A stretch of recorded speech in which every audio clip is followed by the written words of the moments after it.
하나님, 저희들을 창세전에 하나님의 자녀로 선택하여 주시고, 그리고 때가 되면 이 땅 가운데 우리를 보내시고, 그리고 또 때가 되면 우리로 하여금 복음을 듣게 하시고, 그리고 성령 안에서 그 복음이 내게 복음으로 들려지게 하셔서 예수 그리스도를 믿게 하시고, 그 믿음으로 말미암아, 그 은혜로 말미암아 우리를 하나님의 자녀로 삼아주시고, 오늘 이렇게 때를 따라주시는 은혜를 덧입어서 주님 앞에 나와 주님을 예배할 수 있는 귀한 은혜를 베풀어 주심을 하나님 아버지 참으로 감사를 돌립니다.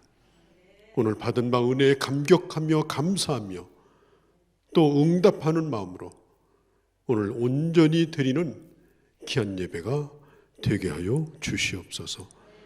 성부, 성자, 성령 하나님 영광받아 주실 줄로 믿사오며 우리 주 예수님의 이름으로 기도하옵나이다.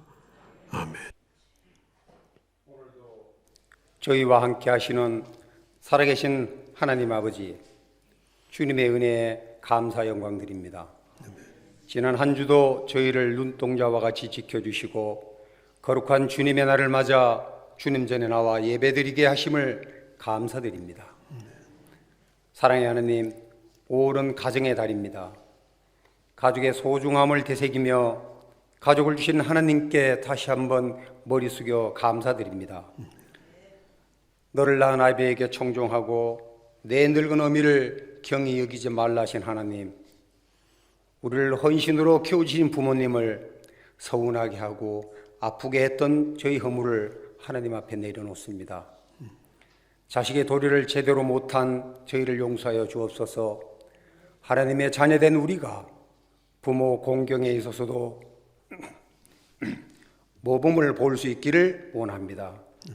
주 안에서 부모에게 순종하며 그분들에게 자녀된 의무를 다할 수 있도록 은혜 더하여 주옵소서. 그분들의 노년이 복되게 하사 하늘나라를 소망하며 주 안에서 평안함이 있게 하시고 늙어감에 따라오는 외로움이나 쓸쓸함을 주 안에서 위로받게 하시어 평안케 하옵소서. 약한 자들에게 자비를 베푸시는 주님, 우리 주변에는 결손가정도 있습니다.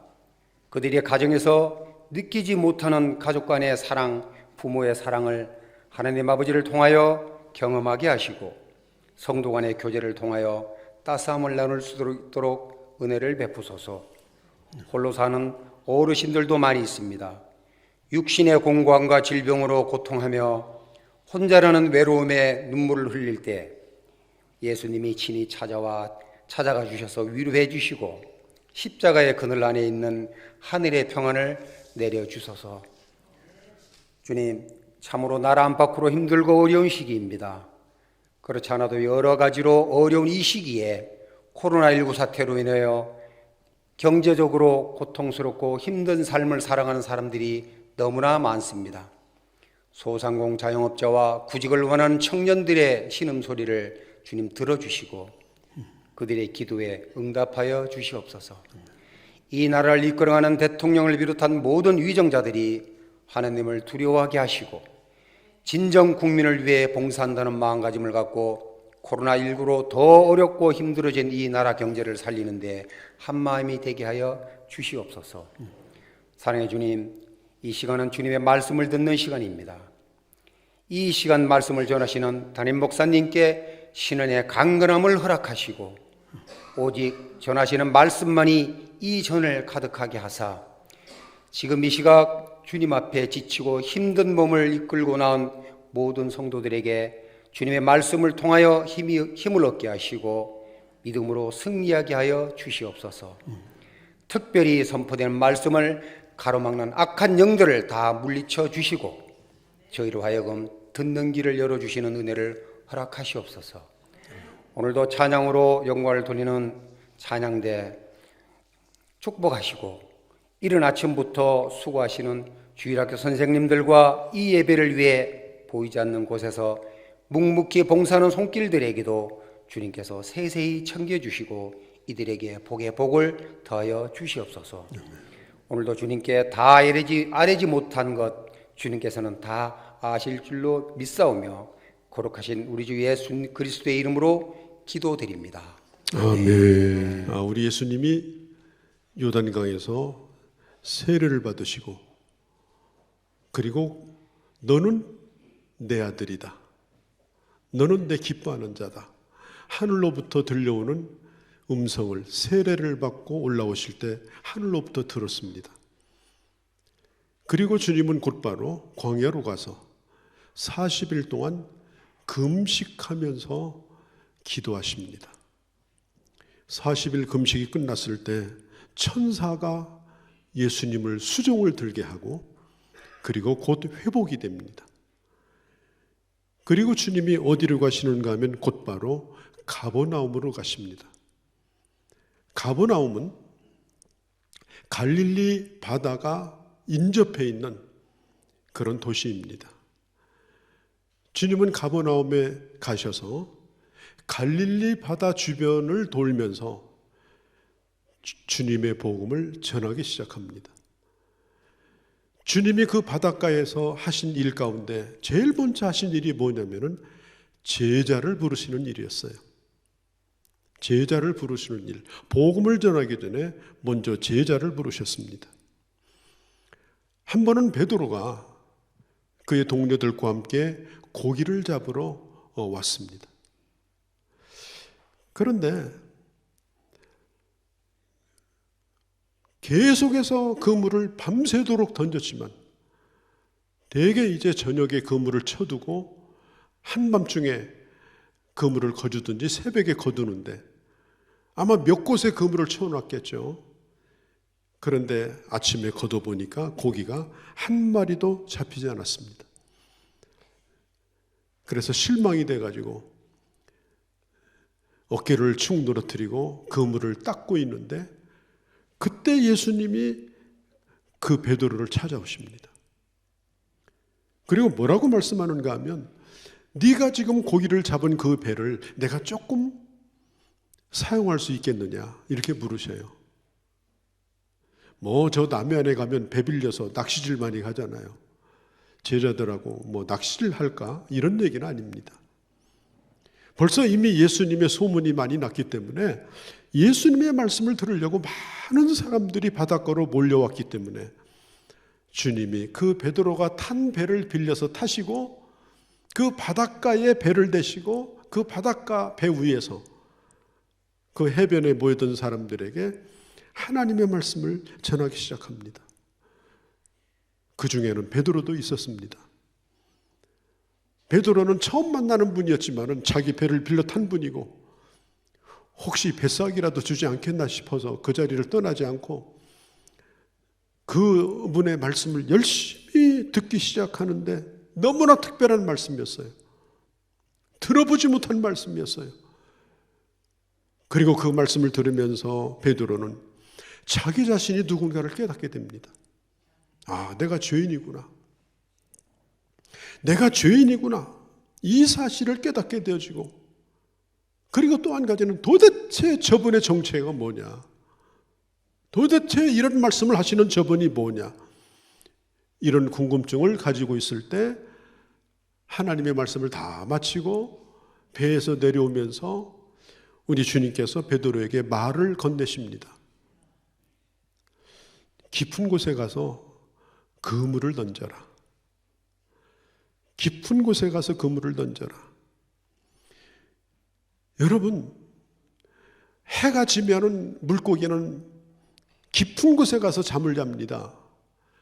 그러다가 날이 밝아져서 그 해변가가 따뜻해지면 그 따뜻한 햇볕을 맞으려고 물고기들이 다 이게 해변가로 몰려옵니다. 깊은 데는 없습니다, 고기가. 이미 밤새도록 다 훑었습니다. 그런데 더군다나 햇빛이 쪼이는 이 아침에 혼한대낮에 경험상 맞지 않는 일이에요. 그러나 이 베드로가 매우 낯선 분이지만은 그분의 말을 거절할 수 없는 그 말씀의 권위를 베드로는 느끼면서 선생님, 내가 밤새도록 애를 써봤지만은 아무것도 잡지 못했습니다. 주님의 말씀에 의지하여 내가 그물을 내리겠나이다. 그리고 깨끗이 셔놓았던 그물을 다 걷어가지고 깊은 데 가서 또 그물을 던지는 거예요. 참 누가 보면 웃기는 일이죠. 그런데 얼마 시간이 지난 다음에 베드로가 그물을 거두는데 놀라운 일이 생겼어요. 마치 그물 속에 큰 돌멩이가 가득 찬 것처럼 거두들이기도 힘든 거예요. 도대체 이게 뭐가 들어간 거냐? 잘못 거두들이면 그물이 다 찢어질 것 같습니다. 보니까 밤새도록 한 마리도 잡지 못하던 물고기가 그물 속에 가득하게 됩니다. 그때 베드로는 큰 두려움을 느낍니다. 도대체 이분이 누구냐? 저 갈릴리 이 바다를 내가 어릴 때부터 여기에서 뼈가 굵은 사람인데 나도 안 되는 일을 어떻게 저분이 이렇게 알 수 있는가? 그런 생각을 하니까 이 베드로는 마치 그 주님이 자기의 이 심장을 꿰뚫어 보는 것 같은 그런 두려움을 느끼게 됩니다. 그리고 베드로는 그 자리에서 엎드려서 이렇게 말해요. 나를 떠나소서. 나는 죄인으로소이다. 이건 베드로 스스로가 깨달은 거예요. 나를 떠나소서. 나는 죄인으로소이다. 그러니까 주님이 뭐라고 말씀하는지 아세요? 배와 그물을 버려두고 나를 따르라. 너는 내 제자가 되라. 그래가지고 그날 베드로가 주님의 제자가 된 겁니다. 이 베드로는 주님의 제자 가운데 아주 일치월장 인정을 받아가지고 12명이나 이 사내들이 모였으니까 얼마나 이 자리 싸움이 심하겠어요. 그런데 그 가운데 베드로가 두각을 나타내는 거예요.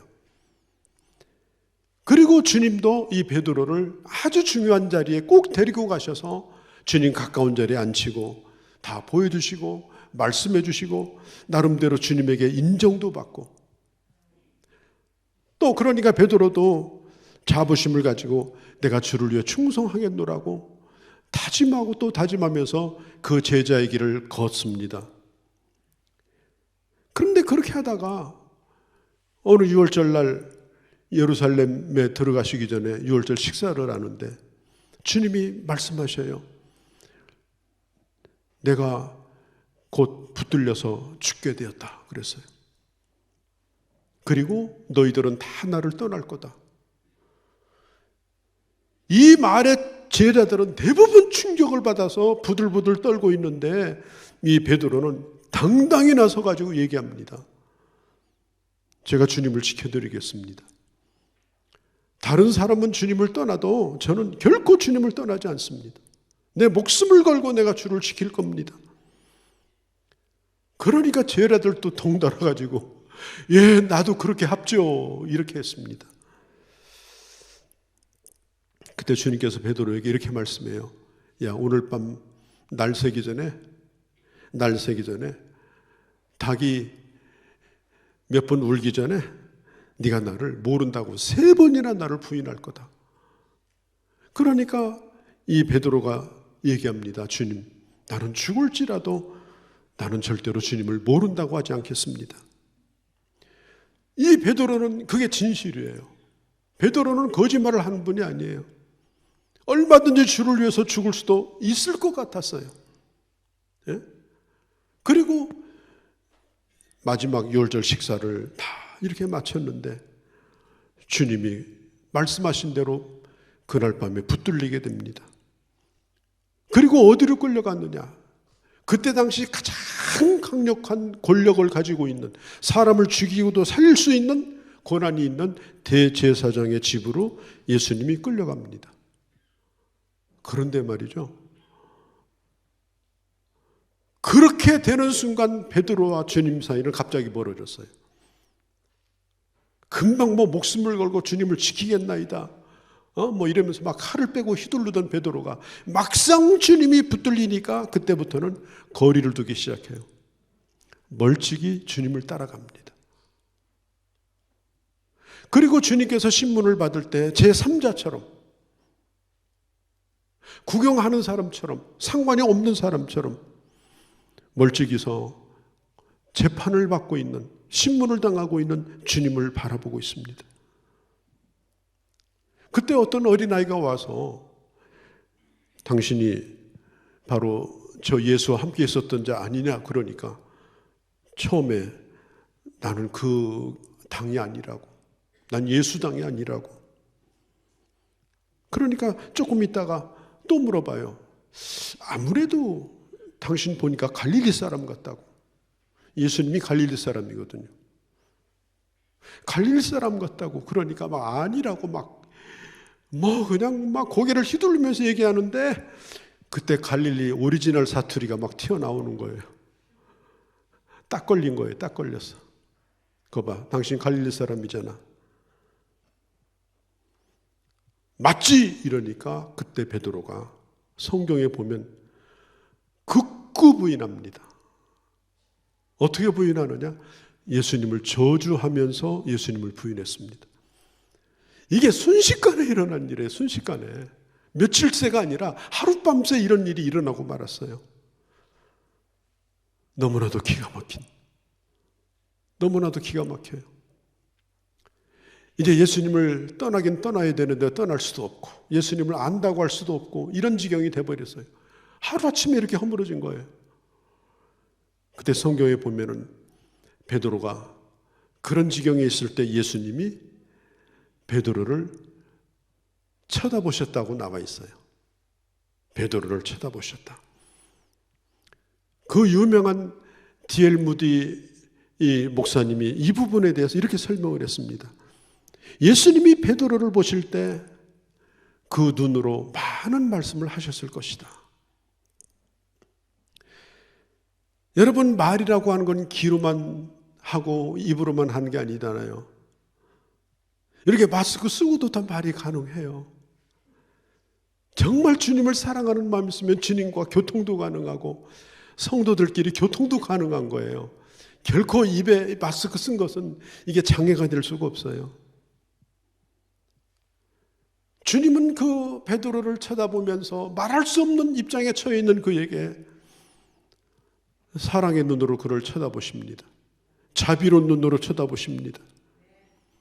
D.L. 무디는 이 부분에 대해서 이렇게 해석을 했습니다. 베드로야, 정말 네가 나를 모르느냐? 저 갈릴리 바다에서 물고기 잡을 때도 내가 너를 불렀잖아. 네가 물속에 빠져갈 때도 내가 너를 건져줬잖아. 저 변화산에서 그 하늘의 영광을 보여줄 때도 내가 특별히 너를 불렀잖아. 아니, 그런데 네가 나를 정말 모르니? 그 주님의 마음이 전달이 되었는지 베드로는 돌이켜서 저 어둠 속에 가서 통곡을 하면서 눈물을 흘리면서 후회를 하게 되어집니다. 한없이 고통스러운 거예요. 그때부터 이 베드로는 이제 고통스러운 시간을 지내고 있습니다. 주님이 십자가에 신문을 받으시고 사형 선고를 받고 십자가에서 죽으십니다. 그리고 정말 이제 예수님은 떠나가신 거예요. 그런데 소문에 들으니까 죽은 예수가 살아났다 이런 얘기도 있고, 여자들이 좀 자기를 끌고 가서 예수님 살아났으니까 빈무 좀 보자 그러니까 무덤에 가보니까 또 정말 없는 거예요. 이거 믿을 수도 없고 안 믿을 수도 없고, 이런 상황에 베드로가 놓여 있습니다. 베드로는 이렇게 생각합니다. 예수님이 살았건 죽었건 상관이 없다. 나는 이미 주님을 배반한 제자다. 여러분, 사람에게 가장 치명적인 것이 절망하는 거예요. 나 같은 사람은 이제 쓸모없다. 나 같은 사람은 자격이 없다. 왜? 내가 한 실수가 너무나 크기 때문에. 그래서 주님이 살았는지 죽었는지 상관이 없어요. 그는 그냥 고기 잡으러 가겠다고 하니까 제자들이 6, 7명이 또 따릅니다. 그래서 베드로는 제자들 7명을 데리고 갈릴리 바다로 도록합니다. 참 오랜만에 가보는 바다예요. 오랜만에. 3년 만에. 항상 예수님하고 같이 다녔지 제자들끼리 갈릴리 바다를 거닐어 본 적이 없어요. 그 가서 뭐 합니까 또? 옛날에 접어놨던 먼지 쌓인 그 배를 다시 걷어가지고 그물을 던져보는데 이게 통 고기가 안 잡혀요. 3년 동안 실력이 녹슬었는지 아니면 새우를 낚는 건지 고기를 낚는 건지 이게 정신이 멍해져가지고 고기가 안 잡히는 거예요. 계속 그물을 던졌는데도 안 잡혀요. 오래도록 손을 놓았기 때문에 그럴 수도 있겠지만은 그냥 던진 거지. 고기를 잡으려고 뭘 해먹겠다고 그물을 던졌겠습니까? 그래서 그날 주님이 처음 갈릴리 바다에서 그 밤새도록 고기를 잡지 못하고 그물을 씻는 상황이 똑같이 다시 또 재현이 되는 거예요. 다시 그물을 걷어가지고 그 갈릴리 호수, 갈릴리 바다로 끌고 나와서 그물을 다 정리를 합니다. 이게 참 번거로운 일이에요. 왜냐하면 고기는 안 잡혀도 쓰레기는 많이 잡히거든요. 쓰레기는. 그러니까 다 또 정리를 또 합니다. 그런데 어느 날 어느 순간 갑자기 누군가가 와가지고 날도 아직 다 새지도 않았는데 이게 무슨 불회하고 얼굴도 희미하게 보이는 그런 때인데 누가 와서 묻는 거예요. 좀 잡았느냐고. 그때 이 베드로와 다른 제자들은 그냥 지나가는 나그네가 그냥 산책하다가 여러분 우리 낚시질하면 내가 낚시질 안 해도 꼭 남의 낚시 쳐다보자니 몇 마리 잡았는지 그냥 그런 줄 알고 퉁명스럽게 아무것도 못 잡았다. 그러니까 예수님이 오른쪽에 한번 던져봐라. 오른쪽에. 여러분 아니 밤새도록 그물을 던졌으면 오른쪽에도 던지고 왼쪽에도 던지고 앞에도 던지고 뒤에도 던지고 하지 않았겠습니까? 그렇죠. 그런데 또 하필이면 왜 오른쪽입니까? 그래도 또 이상하게 이 베드로는요 밑져봐야 본전이고 또 몇 마리라도 잡으면 좋겠다 싶어가지고 그물을 딱 던졌어요. 그런데 주님이 자기를 부를 때와 똑같은 일이 또 벌어진 거예요. 그물이 안 딸려 올라와요. 얼마나 많이 잡혔는지. 그래요 보니까 팔뚝만한 고기가 무려 153마리가 잡혔어요. 어마어마한 거예요. 야, 이걸 딱 보는 순간에 이 베드로의 눈에 또 다른 제자들의 눈에 씌어져 있던 눈꺼풀이 싹 이 스크린이 걷어지면서 그때 예수님을 알아보게 됩니다. 그래서 주님이 벌써 고기도 구워놓고 떡도 구워놓고 이미 식사 준비를 다 맞춰놓고 그렇게 하신 거예요. 얘들아 밥 먹자. 여러분 이 밥 먹자는 얘기가 참 좋은 거고요. 밥 먹었느냐고 묻는 게 참 큰 인사입니다. 아버지가 아들에게 야, 너 밥 먹었니? 그 밥 먹었느냐고 물어보는 게 아니에요. 그게 사랑이에요, 사랑. 그러니까 예수님이 이미 다 아침 조반을 준비해 놓고 야, 조반 먹자. 아무 소리도 없어요, 아무 소리도. 왜냐고 묻지도 않아요. 밥 먹자. 그래서 허겁지겁 생선도 뜯어먹고 빵도 뜯어먹고 이러면서 고기를 먹으면서 아침 식사를 잘 했는데 식사를 마치고 나서 주님이 이 베드로를 따로 불러냅니다. 오늘 주보에 나와 있는 그림이 똑같은 그림이에요. 제자들을 다시 놔두고 베드로를 불러가지고 베드로하고 둘이 이렇게 가만히 얼굴을 쳐다봅니다. 아마 한참 정적이 흘렀겠죠? 얼마나 참 멀썩하겠습니까? 그때 주님이 베드로에게 묻는 거예요. 요한의 아들 시몬아. 베드로라고 묻지도 않았어요. 베드로는 주님이 지어주신 새로운 이름이고 옛날 이름이 시몬이에요. 요한의 아들 시몬아. 옛날 이름을 불러주는 이유가 뭐겠습니까? 그를 사랑하는 마음이에요. 그를 사랑하는 마음. 내가 널 잊지 않았다. 요한의 아들 시몬아.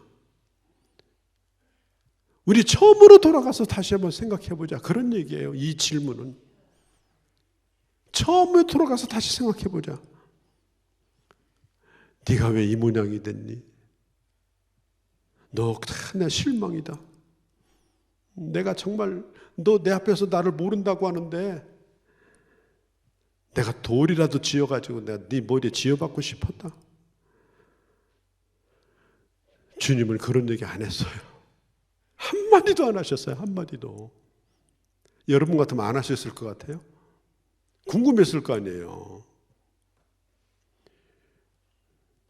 그리고 주님이 그에게 과거도 묻지 아니하고 그의 죄도 묻지 아니하고 그리고 딱 한마디 묻는 거예요.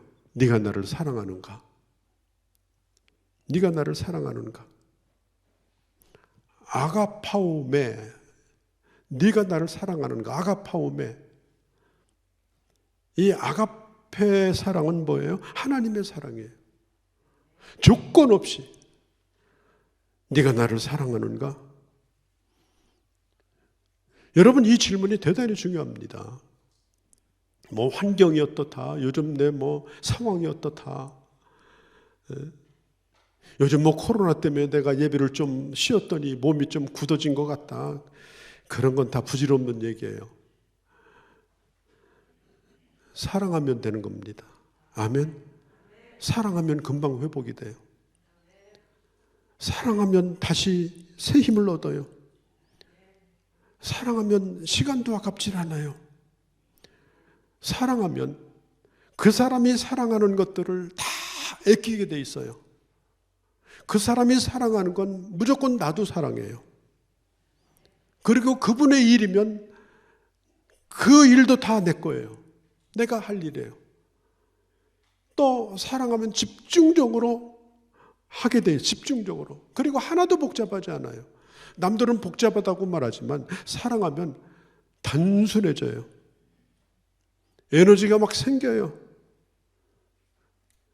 우리가 사랑으로 교회도 섬기고 사랑으로 성도도 섬기고 사랑으로 주의 일도 하고 이러면요 아무런 조건이 없어요. 뭐 대가를 바라는 것도 없고 뭐 복받을 생각도 없고 그냥 기쁨이 충만한 거예요. 그리고 결코 절망적이지 않아요. 부모가 자식에게 절망하는 거 봤어요? 다른 사람은 다 절망해도요 어머니는 자기 아들을 포기하지 않습니다. 왜? 절망하지 않아요. 그리고 그 아들을 사랑하는 데는 두려움도 없어요. 좌절도 하지 않아요. 그게 사랑이에요. 주님이 부르시는 거예요. 네가 나를 사랑하느냐?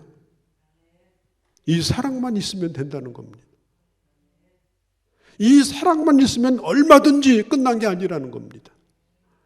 그래서 주님이 그에게 물어요. 그때 베드로가 말합니다. 아가파오메 이게 아니고 필로에. 이 필로에가 뭐예요? 주님은 네가 아가페로 사랑하느냐?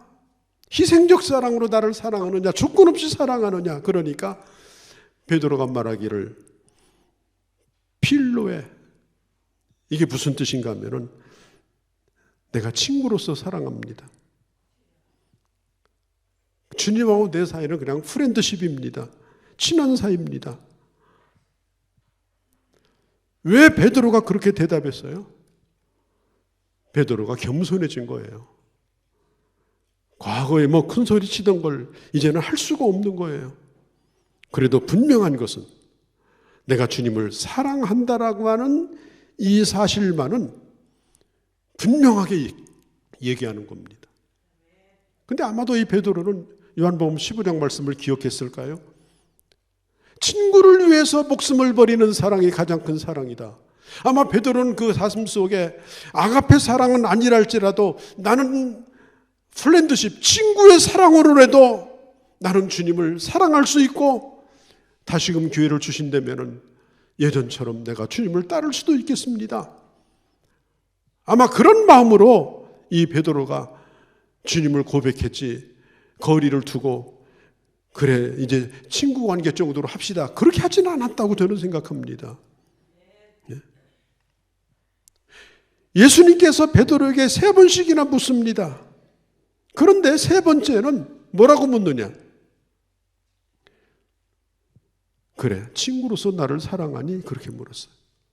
친구로라도 나를 사랑하니? 아가페가 아니라 하더라도. 그때 베드로가 아주 다급해가지고 몹시 근심하면서 얘기합니다.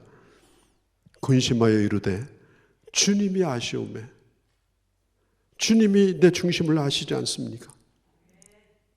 내가 물론 주님을 3번 부인하기는 했습니다. 내가 죽을 죄를 지었죠.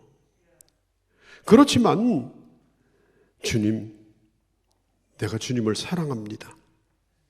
주님을 모른다고 했지만은 분명한 것은 주님을 사랑합니다. 자, 주님이 만일 베드로에게 다른 걸 물었다고 생각합시다. 다른 건 대답할 수가 없어요. 왜? 다 잘못했으니까. 그런데 분명한 것은 이 베드로는 주님을 사랑하고 있었습니다. 그리고 친히 바닷가까지 찾아오셔가지고 처음 사랑을 회상시키면서 3번씩이나 주님을 부인했지만은 주님은 3번씩이나 더 물으시면서 그 주님을 품어주시는 것을 생각할 때 견딜 수가 없는 거예요. 이런 상황 가운데 베드로는 좌절하거나 자기를 학대하거나 자포자기하거나 그렇지 아니하고 자기를 찾아오신 주님 앞에 내가 주님을 사랑합니다. 내가 이것만은 확실합니다. 내가 이것만은 확실합니다. 내가 주님을 사랑합니다. 그리고 주님이 아실 겁니다. 이게 중요한 거예요. 주님이 아실 겁니다. 내가 주님을 얼마나 사랑하는지 주님은 아실 겁니다. 이게 무슨 얘기예요? 이건 거짓말이 아닙니다. 베드로는 그 순간 모든 것이 회복됩니다. 그 이후로 주님은 베드로에게 어떤 것도 묻지 않았습니다. 어떤 것도 묻지 아니하고 곧바로 이렇게 말씀합니다. 네가 내 양을 치라. 이 말은 네 목숨을 거는 선한 목자로서 하나님의 교회를 섬기라. 내 목숨을 걸고 선한 목자로서 너에게 주어진 영혼을 책임져라. 내 양을 치라. 베드로는 그 말씀을 주님으로부터 듣고 완전히 회복됩니다. 완전히 회복되어서 그리고 그는 마지막에 저 노마에 가서 여러분 코바디스 도미네를 아시죠? 그 노마가 막 네로 황제에 의해서 불타고 있을 때 베드로는 두려워가지고 그 노마 시내를 빠져서 도망을 칩니다. 그때 그 노마 시내를 벗어나는 그 길목에서 베드로에게 주님이 나타났습니다. 그 주님은 베드로를 향해서 마주오고 있었습니다. 그럼 물을 거 아니에요. 주님 어디로 가십니까? 코바디스 도미네. 주님 어디로 가십니까? 네가 피해서 도망가는 노마로 내가 가고 있다. 그 얘기를 이 베드로가 듣고 너무너무 가책을 받아가지고 그 발걸음을 돌이켜서 다시 노마로 가서 그는 마지막 순교를 하게 되어집니다. 그것도 주님이 예언하신 대로 자기 뜻대로가 아니라 거꾸로 매달려가지고 하나님의 교회를 위해서 그리고 자기 신앙을 지키기 위해서 순교로 그 사랑을 마지막으로 응답하고 하나님의 나라에 가게 되어집니다. 여러분, 우리도 주님이 우리를 다시 불러주지 않았다면 어떻게 우리가 여기 올 수 있겠습니까? 자신 있게 여기 올 수 있는 사람이 몇이나 되겠습니까? 정말 아쉽고 또 아쉬운 것은 주님이 처음 나를 부르셨을 때 그 자신감과 그 뜨거운 열정과 그 진실한 고백, 이건 점점점 떨어지고 주님이 아십니다라고 숨 넘어가는 소리로 말할 수밖에 없는 그런 우리의 모습일지라도 오늘 주님이 우리를 다시 불렀다는 사실 앞에 다시 한번 여러분 감사하시고, 그러함에도 불구하고 오늘 아침 내가 주님을 사랑합니다, 부족한 나를 다시 부르셨음에 감사합니다, 이런 분명한 응답이 여러분에게 있기를 바랍니다.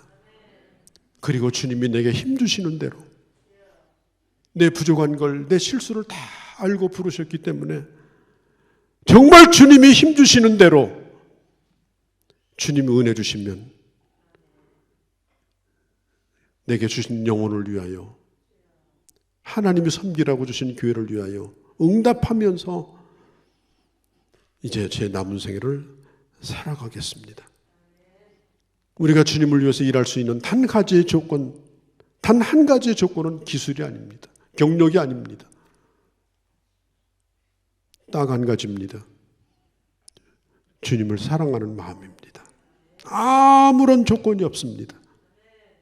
주님을 사랑하면 영혼을 사랑하게 돼 있고, 주님을 사랑하면 어떤 것도 문제가 되지 않습니다. 다 감당할 수 있습니다. 오늘 이런 고백으로 내가 주님을 사랑합니다라고 오늘 아침 고백하고, 오늘 성도들이 더욱더 이제 확장해서 다 모여서 예배를 이제 드리는 이런 시점에서 이런 아름다운 고백으로 다시금 주를 향해 나아가는 회복의 은혜를 더욱더 크게 누리는 주님의 자녀들이 되어주시기를 주 이름으로 축복합니다. 기도하시겠습니다. 걸어가신 우리 아버지 하나님, 이제는 고개를 들 수도 없고 주님이 부활하셨다 할지라도 그 주님을 감히 뵐 수도 없는 그런 존재였기에 다시 옛날 그 자리로 돌아갈 수밖에 없었던 베드로, 그리고 또 다른 제자들, 그들을 다시 불러주신 주님, 오늘 이 아침도 우리가 그런 모습으로 주 앞에 섰습니다. 주님이 너무나 잘 아십니다. 우리의 연약함과 우리의 부족함도 잘 아십니다. 그러나 주님이 또 아시는 것은 내가 주님을 사랑하는 걸 아십니다. 이제 그 사랑함으로, 그 사랑으로서만 주신 사명 감당하고 그 어떤 것도 괴로워하거나 슬퍼하지 아니하고 아버지 기쁨으로 주를 따라가는 귀한 제자들이 다 되어지도록 은혜를 베풀어 주시옵소서. 우리 주 예수님의 이름으로 기도하옵나이다. 아멘.